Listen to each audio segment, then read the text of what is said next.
नाही, खरं तर बाळासाहेब आंबेडकरांनी जे मत व्यक्त केलंय ही खरी फॅक्ट आहे. कारण या महाराष्ट्रामध्ये ओबीसी अथवा महाराष्ट्रामधल्या 50-60% लोकांच्या बाबत या महाराष्ट्रामधले शरदचंद्रजी पवार असोत, पृथ्वीराज चव्हाण असोत, एकनाथराव शिंदे असोत, त्याचबरोबर अशोकराव चव्हाण असोत, ही मंडळी जे सोशली बॅकवर्ड आहेत, सामाजिक दृष्ट्या मागासवर्गीय आहेत, बलुते आलुते आहेत, गावगाड्यामधल्या बहुसंख्येनं राहणारी लोक आहेत. या लोकांच्या हिताचं ही माणसं कधीच बोलत नाहीत.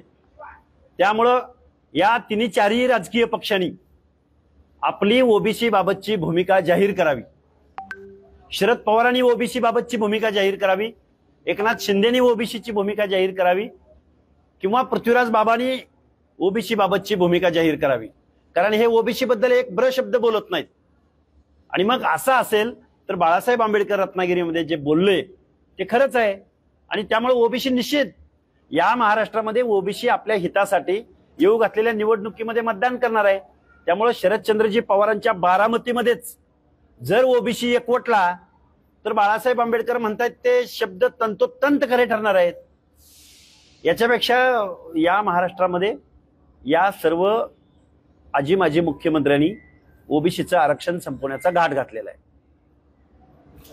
आता जरांगेंचं आंदोलन ज्या पद्धतीने आता सुरू होतं ते आता आचारसंहिता संपायला पण काही दिवस राहिलेले.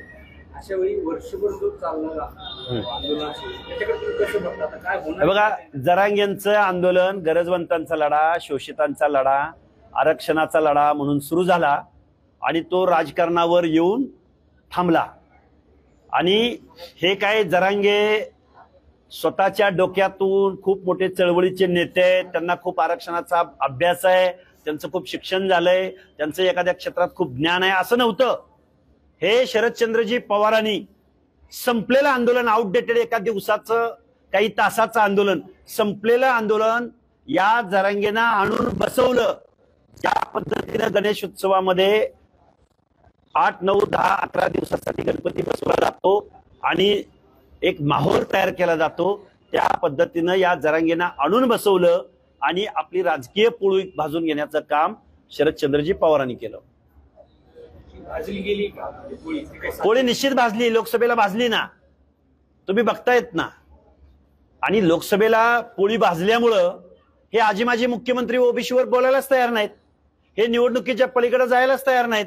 मी तुम्हाला एक सांगेन, शरदचंद्रजी पवार हे यशवंतराव चव्हाणांचे मानसपुत्र नाहीत, किंवा आपले पृथ्वीराज बाबा चव्हाण हे जातीय भूमिका घेत असतील, जरांगेंना पाठिंबा देत असतील तर काँग्रेसनं ओबीसी बद्दलची भूमिका जाहीर करावी. नाहीतर पृथ्वीराज बाबा चव्हाणांनी कुठं जावं, तर त्यांनी राहायला कुठं जावं, तर त्या अफगाणिस्तानमधल्या एखाद्या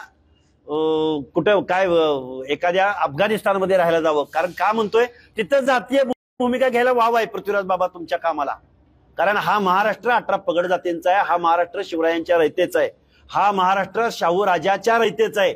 त्यामुळे पृथ्वीराज बाबा चव्हाण तुम्ही वोट सूट लाईव्ह करता आणि जरांगेंना पाठिंबा देता, मग आम्ही ओबीसीनी तुमच्याबद्दल काय भूमिका घ्यायची?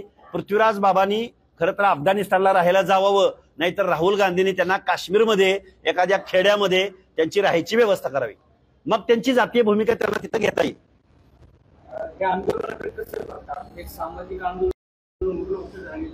हे बघा, जरांगेंचं आंदोलन सामाजिक वगैरे नाही. मी या महाराष्ट्राला हात जोडून माझी कळकळीची विनंती आहे की जरांगेंचं आंदोलन काय म्हणले काल परवा जरांगे, आमचं गवात चोरून नेलं, आमची घागर चोरून नेली, आमच्या शेंगा खाल्ल्या, आमचं याव नेलं, आमचं त्याव नेलं. म्हणजे संविधान किंवा बाबासाहेब काय म्हणतं की जातीपाती तोडा आणि भारत देश बळकट करा. आणि त्याच वेळी जरांगे म्हणतो की जातीचा खुट्टा बळकट करतो, जात वास्तव बळकट करतो. म्हणजे घटना विरोधी वागण्याचं काम जरांगे करतात आणि त्याला पाठिंबा देण्याचं काम मिस्टर संभाजी भोसले करतात, किंवा पृथ्वीराज चव्हाण करतात, किंवा शरद पवार करतात, किंवा अशोकराव चव्हाण करतात, किंवा शासनाच्या माध्यमातून या महाराष्ट्राचे मुख्यमंत्री करतात. म्हणून जरांगेंचं आंदोलन महाराष्ट्र जोडणारं नाही, जाती संपवणारं नाही, तर जरांगेंचं आंदोलन मराठा नावाची जात बळकट करणारं आंदोलन या महाराष्ट्रामध्ये झालेलं आहे. पण मराठा समाजामध्ये तरी म्हणजे मला असं वाटते का की तेवढा हे झाले किंवा संभ्रम आहे जरांगीच्या? हे बघा, मराठा तरुणांच्या मध्ये जे अभ्यास करतात, ज्यांना संविधान मान्य आहे, ज्यांना कायदा मान्य आहे, तर तो मराठा वर्ग जरांगेवर नाराज आहे. तरुण वर्ग, स्पर्धा परीक्षा देणारा वर्ग नाराज आहे. त्यांचे आम्हाला कॉल येतात आणि कायदा काय सांगतो की एका जातीला एकच आरक्षण घेता येतं, पण ईडब्ल्यूएस घ्यायचं का एससीबीसी घ्यायचं का ओबीसी मधून घ्यायचं, प्रचंड संभ्रमावस्थेत आणि गोंधळामध्ये मराठा बांधव, मराठा तरुण पडलेला आहे. आणि काही लोक आत्महत्या करतायत. या आत्महत्यांना जबाबदार हा जरांगे नावाचा माणूस आहे, असा आम्ही त्यांच्यावरती आरोप करत आहोत. लोकशाही मराठी ऐका, पहा, जागरूक रहा.